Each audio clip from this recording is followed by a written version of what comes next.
There is a detail that quietly sits beneath the story of Tehran, a detail so easy to overlook that most people never question it, because when we think of Tehran today, we see a capital city, a modern center of politics, culture, and life, a place that feels established, complete, and firmly rooted in the present.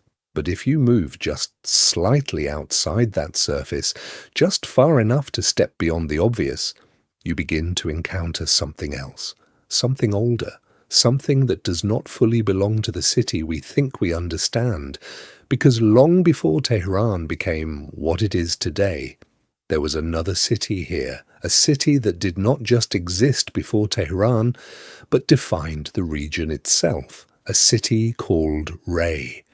And what makes Ray so difficult to ignore is not just its age, but its scale, because this was not a small settlement quietly fading into history. This was a place that, according to historical accounts, held immense importance, a major center along trade routes, a place of cultural and economic weight, a city that some sources describe as holding hundreds of thousands of people at its peak. And if that is even partially true, then we are not talking about a forgotten village. We are talking about a major urban center, one that should have left a far more visible imprint on the landscape we see today. And yet, when you look at modern Tehran, you do not see the clear remains of a city that large. You do not see an obvious boundary where one city ended and another began. You do not see the kind of transitional space that usually exists when a major population center declines and another rises in its place.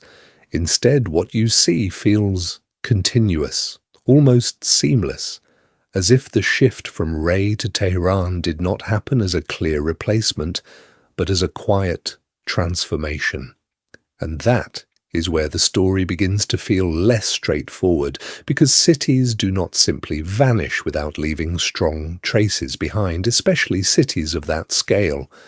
They leave ruins, foundations, patterns in the streets, disruptions in the layout, evidence of what came before, and while some of those traces do exist around the edges of Tehran, what is striking is how incomplete they feel compared to the importance Ray is said to have once held. And this is where the question becomes more precise. Not just what happened to Ray, but how it transitioned into what we now call Tehran. Because the official explanation tells us that Ray declined due to invasions, destruction, and the gradual movement of people towards safer or more strategic areas. And again, this is not unusual. History is full of cities that rose and fell under similar conditions. But what is unusual is how clean this transition appears when you look at it from a distance, as if a city of great significance simply faded, and another one emerged beside it, eventually absorbing its identity. And I remember the first time I tried to visualize this process in a physical sense, not as a story written in books, but as something that actually happened on the ground.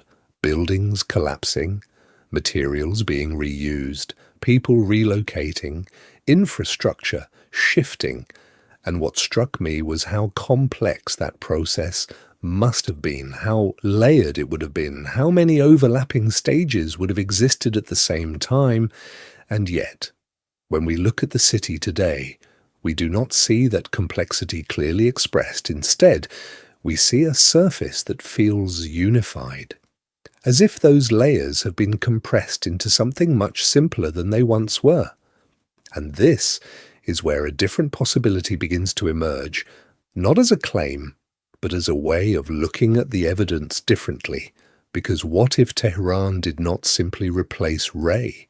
What if it grew out of it? Not by erasing it, but by building over it, integrating it, compressing it into the foundation of the city we see now. Because when cities expand, they rarely start from nothing. They adapt what is already there, They reuse materials, they reshape existing structures, they layer new systems on top of old ones. And over time, the original city does not disappear. It becomes part of what lies beneath. And if that is the case, then Ray is not truly gone. It is still there, not in its original form, not as a visible city, but as a hidden layer, a structural memory embedded beneath Tehran. And once you begin to see it that way, the entire relationship between these two cities changes, because Tehran is no longer just the successor to Ray. It becomes something else entirely, a continuation, a surface built over something older that never fully left. And that raises a question that is difficult to ignore, because if Ray still exists beneath Tehran in some form, then what we are looking at when we walk through the modern city is not just a single layer of history, but the top of something much deeper, something that may still be there, quietly shaping the structure above it, even if we rarely notice it. And that thought changes how you see the city. Because suddenly, Tehran is not just a place, it becomes a threshold, a surface that separates what we can see from what remains hidden just below, waiting. Not to be rediscovered in some dramatic way, but simply to be recognized as something that never fully disappeared in the first place. And once you begin to consider that Tehran may not have replaced Ray, but instead grown out of it, something else begins to shift in how you see the city, because the question is no longer just about what happened in history. It becomes about what still exists physically beneath what we see today. And this is where the story moves from narrative into structure, because cities do not erase themselves cleanly. They accumulate, they compress, they build upward, while carrying everything that came before downward. And that process leaves traces not always obvious, not always easy to access, but present in ways that become difficult to ignore once you start looking for them. And what makes Tehran particularly interesting is not just that it sits near the remains of Ray, but that it has expanded directly over the same geographical space, which means that whatever existed before was not simply abandoned, it became part of the terrain that the new city was built upon. And that detail changes everything, because when a new city rises over an old one, the older structures do not disappear. They become embedded, foundations become layers, streets become buried paths. And over time, the distinction between the two cities begins to blur, until what remains is not a clear boundary, but a continuous surface, hiding a much more complex reality underneath. And this is where the physical evidence begins to matter more than the written explanation. Because when archaeological work is carried out in and around Tehran, what is uncovered is not a clean break between past and present, but fragments of continuity, walls that no longer align with the current street grid, structures that appear partially buried, artifacts that belong to a city that is no longer visible in its original form, and each of these discoveries points to the same underlying idea. That the ground itself is layered, that the city we walk through today is resting on something that has not fully disappeared. And I remember thinking about this, not in terms of excavation, but in terms of weight, because every building, every street, every piece of infrastructure in Tehran is quite literally sitting on top of what came before. And that creates a kind of invisible pressure, a sense that the present is not independent, but supported by something older, something that still defines the structure, even if it is no longer part of the visible city. And this becomes even more compelling when you consider how cities typically expand, because expansion is rarely uniform. It follows patterns, reuses existing pathways, adapts to what is already there, and if Ray once had a defined layout, streets, walls, districts, then it is not unreasonable to imagine that some of those patterns still influence the shape of Tehran today. Not directly, not in a way that is immediately obvious, but subtly, through alignment, through orientation, through the logic of how space was originally organized. And once you begin to think about it this way, the modern city starts to feel less like a new creation and more like a surface that has been carefully shaped over something much older. And that idea leads to a deeper realization because it suggests that what we are seeing is not just one city, but multiple layers of urban life coexisting in the same place, some visible, some hidden, some remembered, and some completely forgotten. And this is where the distinction between history and reality becomes more complicated, because history tends to describe events in sequence, one city after another, one era replacing the previous one. But the physical world does not always follow that logic. It preserves, it overlaps, it keeps traces of what came before, even as new structures are built on top. And that means that when we walk through Tehran today, we are not just moving through a modern capital.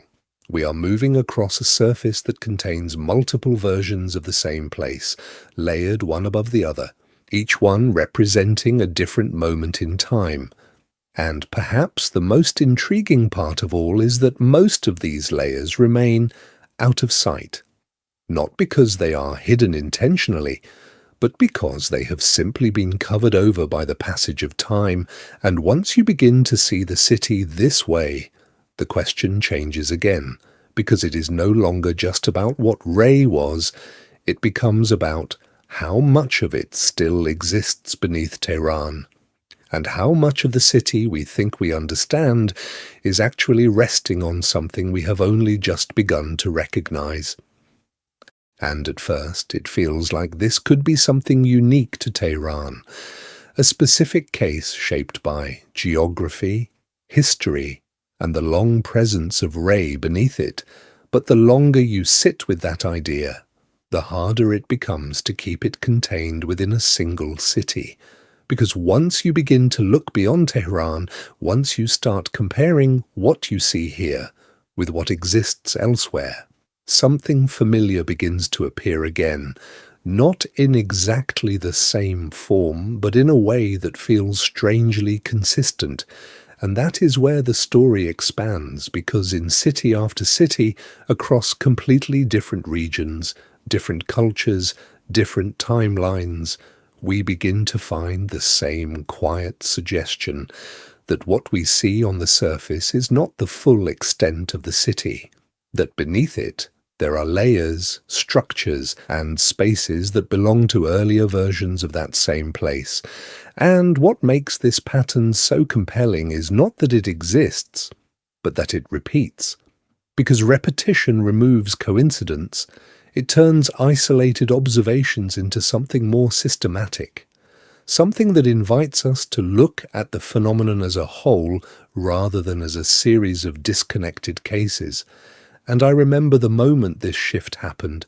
It was not when I found a specific example, but when I realized that the same feeling kept returning, whether I was looking at Tehran or Paris or Rome or cities that are not even considered ancient, the same subtle contradiction between what is described and what is physically present. And that contradiction is not loud. It does not announce itself.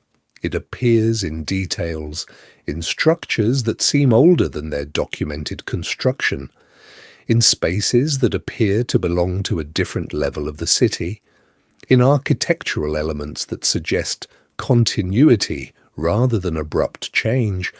And once you begin to recognize those details, they become difficult to ignore, because they form a pattern that extends beyond any single explanation. And that is where the perspective changes again. Because now the question is no longer about Tehran alone, it becomes about how cities develop in general, and whether the way we describe that development fully accounts for what we can actually observe. Because If multiple cities show signs of layering, of buried structures, of continuity that is not always clearly documented, then perhaps what we are seeing in Tehran is not an exception, but part of a broader process, a process where cities evolve by building over themselves, not once, but repeatedly, creating environments where different historical layers coexist in the same physical space, even if they are not all visible at the same time. And that idea carries a different weight, because it suggests that the ground beneath us is not just earth, but accumulated history, compressed into layers that we rarely consider in our daily understanding of the city, and once you accept that possibility, the way you interpret everything changes, because now every street, every building, every foundation becomes part of a larger system. A system that has been evolving far longer than any single narrative can capture, and that leads to a question that is difficult to answer, but impossible to ignore. If this pattern exists in multiple cities across the world, then what exactly are we looking at? When we look at a place like Tehran, are we seeing a city as it is, or are we only seeing the most recent layer of something that has been building itself for centuries, perhaps even longer than we fully understand?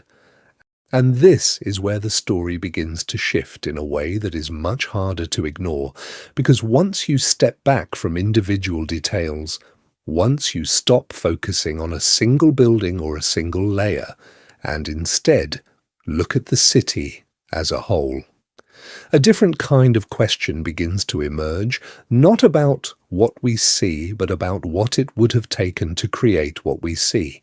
Because if Tehran truly developed in the way the timeline suggests, then what we are looking at is not just growth, it is a level of transformation that requires an enormous scale of coordination.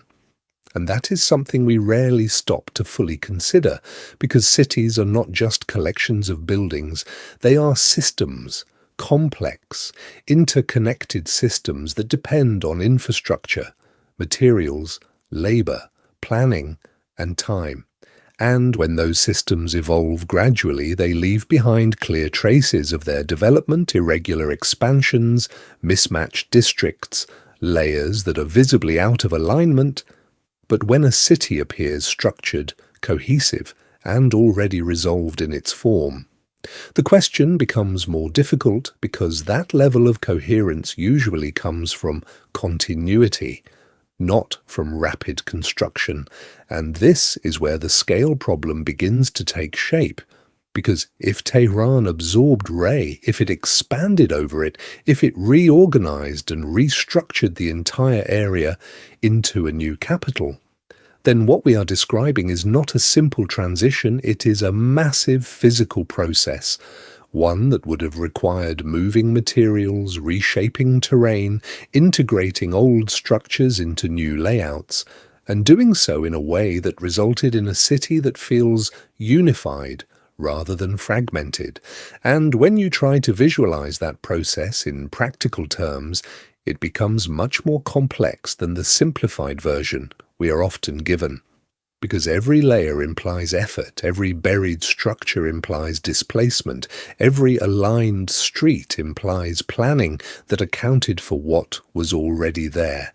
And this is where the tension becomes more apparent, because the outcome we see suggests a level of maturity, but the timeline suggests a level of speed, and those two things do not always align easily, because large-scale urban transformation typically unfolds over long periods of time, leaving visible stages behind. Yet what we observe in Tehran, and in many other cities, is a surface that feels as if those stages have already been completed before the moment we begin to document them. And I remember trying to reconcile this by thinking in purely practical terms, imagining the physical act of raising ground levels, burying existing structures, aligning new buildings with older foundations, and the more I thought about it, the more I realized that this is not something that happens quietly. It is not something that leaves no trace of its process. And yet, when we look back, the process itself often feels faint compared to the clarity of the final result, and that is where the question becomes less about what happened and more about how it happened.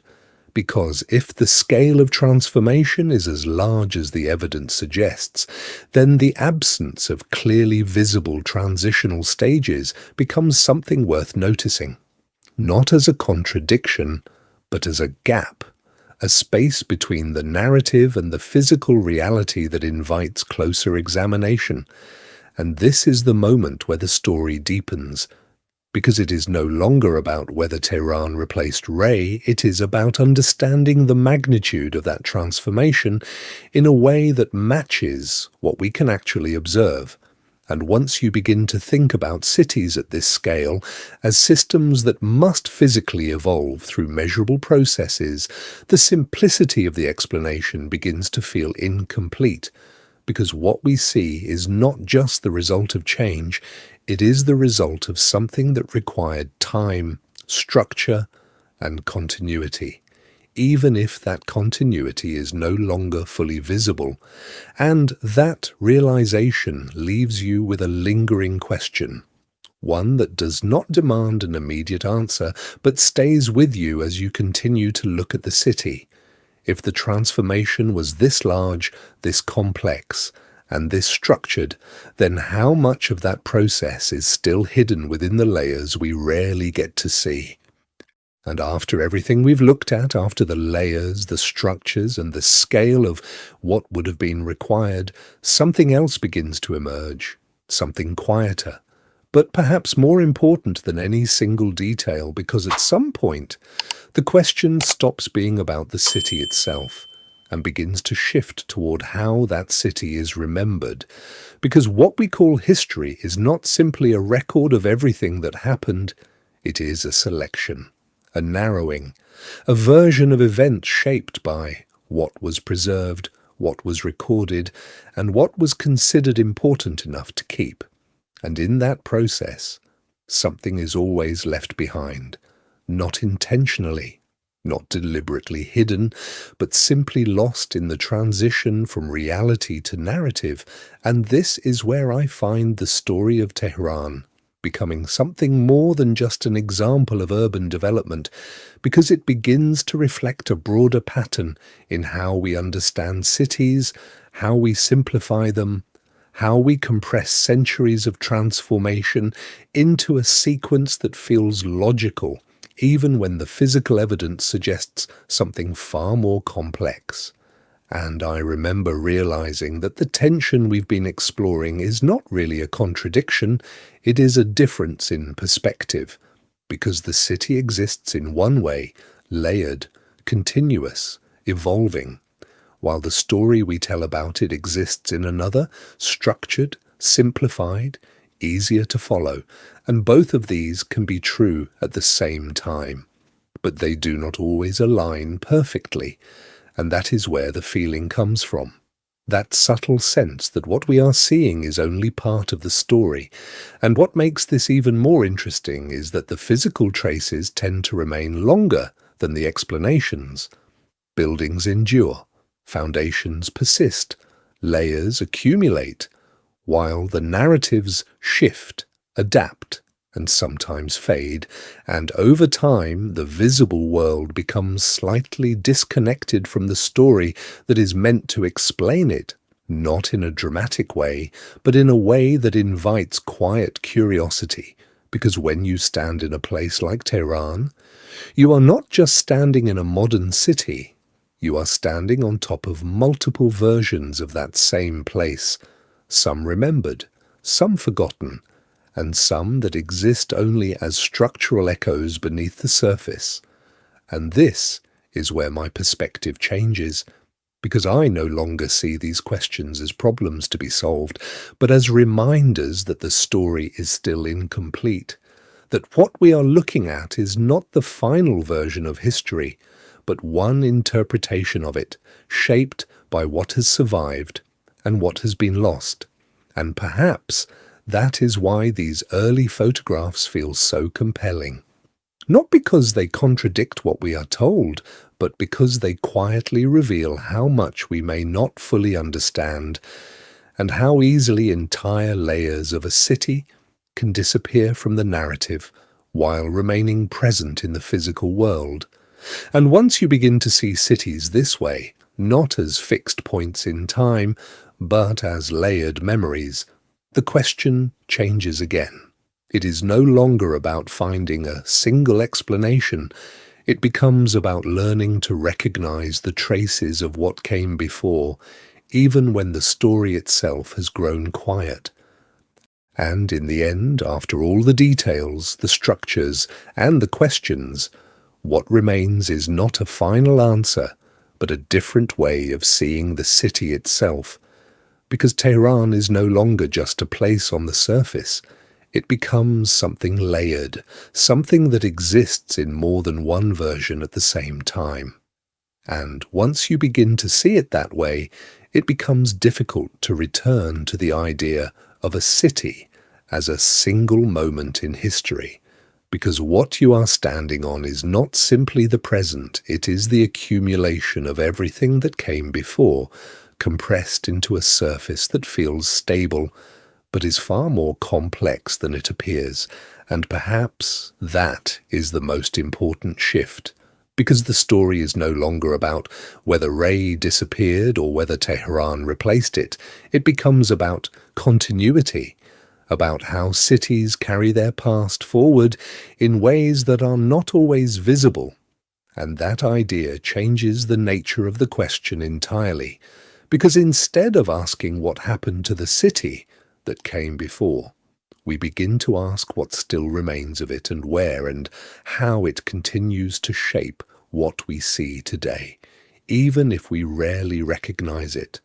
And I find something quietly compelling in that perspective, because it suggests that beneath every street, beneath every building, there are layers that do not fully belong to the present, layers that were once part of a different version of the same place. And that thought brings us back to those early images, because what they captured may not have been the beginning of Tehran at all, but simply one visible layer of something much older, something that had already passed through stages we no longer have direct access to. And if that is true, then the most interesting part of the story may not be what we can clearly see, but what remains just out of reach, embedded in the structure of the city itself. And perhaps that is why places like Tehran feel different when you look at them closely, because they carry a kind of depth that is not immediately visible, a sense that what you are seeing is only part of the story, and that something else continues to exist beneath it, quietly, without drawing attention to itself.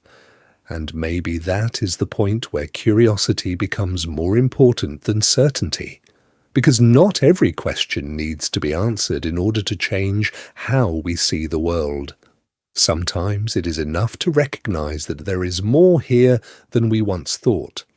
And if you have ever stood in a city and felt that something about it does not quite match the story you have been told, then perhaps you have already encountered that feeling yourself, that quiet awareness that there are layers beneath the surface, and that what we are looking at is not the beginning of the story, but simply the most recent chapter of something that is still unfolding.